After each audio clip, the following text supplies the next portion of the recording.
Man discovers that a rock found in his backyard he'd been using as a door stopper for decades could actually be worth a fortune. In 1988, David Mazurek was looking to purchase a new property. His gaze settled on the Edmore, Michigan farm, and he decided to check it out. The farm's owner gave him a tour around the property and grounds, and David spotted a large, bizarre rock resting against the door of the back shed. Mazurek initially thought nothing of it, but as the tour continued, he just couldn't take his mind off it, and eventually asked, what on earth was that strange stone?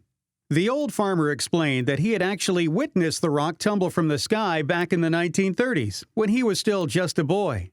Poking out of a large crater in a field near the house, the rock was still hot as the boy and his father uncovered it from the muddy earth below.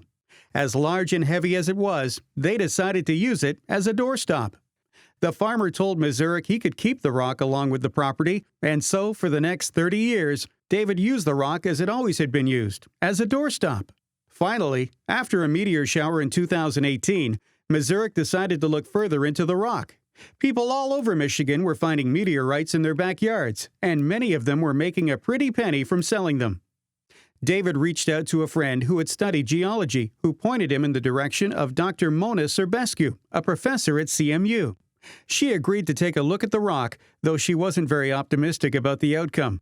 Many people approached her about potential meteorites, but almost always these turned out to be ordinary stones. However, as soon as she saw Mazurek's doorstopper, she knew she was looking at something special. The large specimen had all the standard indicators of being from space, but she had to run some tests to be sure. Using X-ray fluorescence, Dr. Serbescu examined the stone's makeup. While Mazurek's doorstop was 88% iron, it was also comprised of 12% nickel. Being that nickel is almost exclusively found in meteorites, the evidence was strongly in favor of the rock being from space.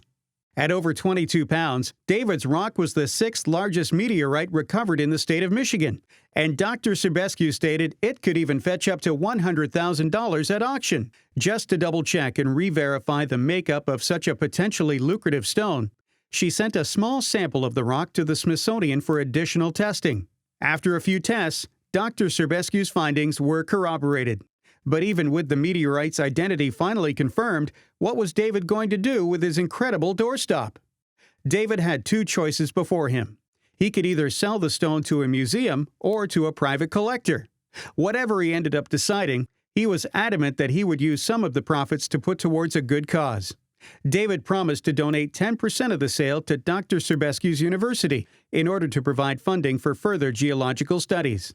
For Dr. Serbescu, regardless of the donation, she's already had her happy ending to the story, stating that the opportunity to study the meteorite was already a priceless gift. Just think, what I was holding is a piece of the early solar system that literally fell into our hands.